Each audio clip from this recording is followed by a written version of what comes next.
Due to a crisis that has caused a shortage of necessities and a tyrannical government in Spain, Mia and Nico decided to flee the country and go to Ireland.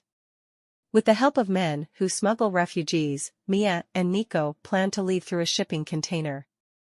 But because of the risk, the men demanded more money, leaving Nico and Mia reluctantly to surrender their ring.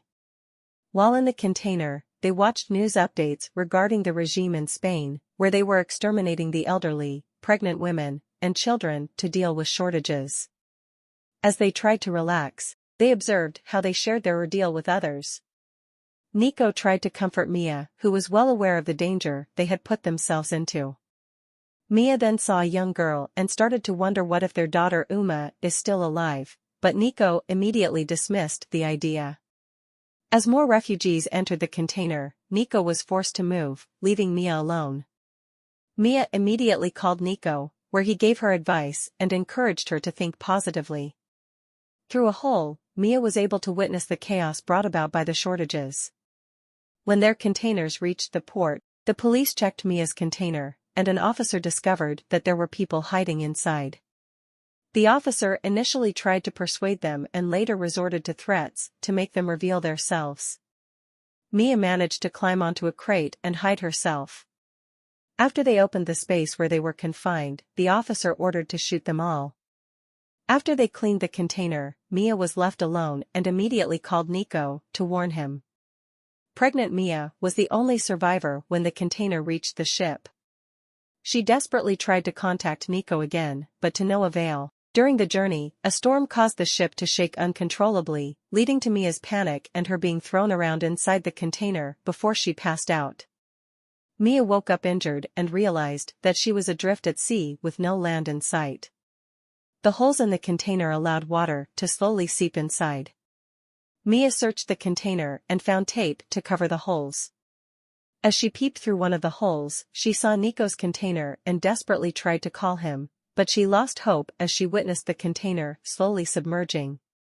She tried multiple times to call Nico, but there was still no answer. She attempted to take her life, but her baby suddenly kicked, diverting her attention. She tried to sleep but was awakened by a nightmare.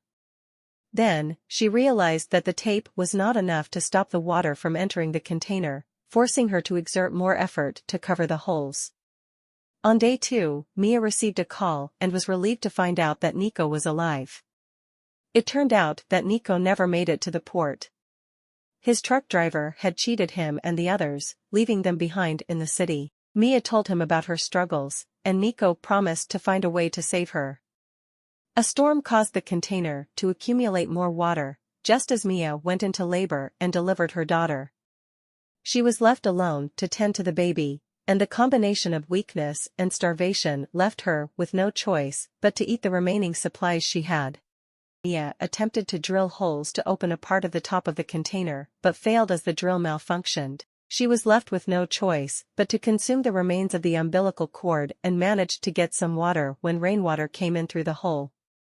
Finally, Mia gathered enough strength and managed to create an opening where she and her daughter, Noah, could now get some sunlight.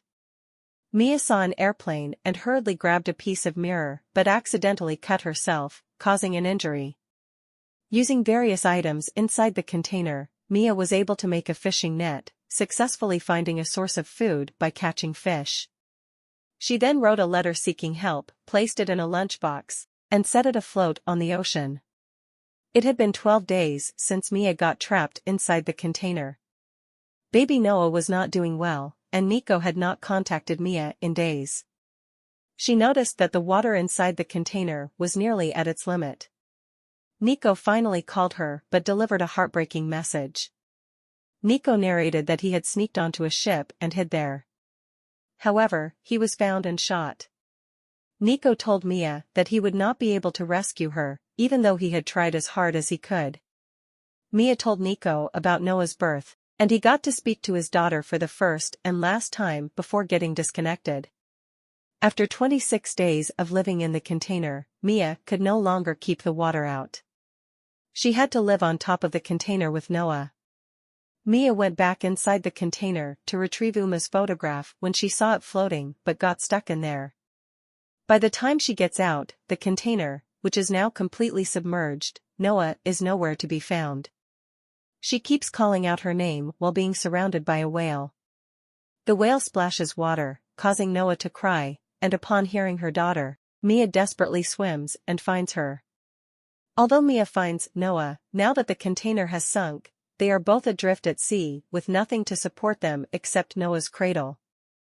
Without food, water, and other necessities, Mia knows that they will not survive for long if they do not find help soon.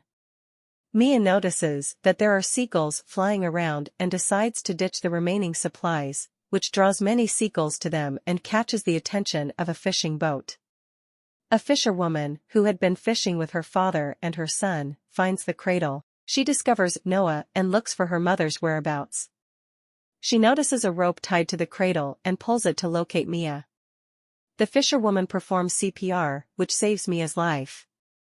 The fisherwoman's father contacts the emergency services.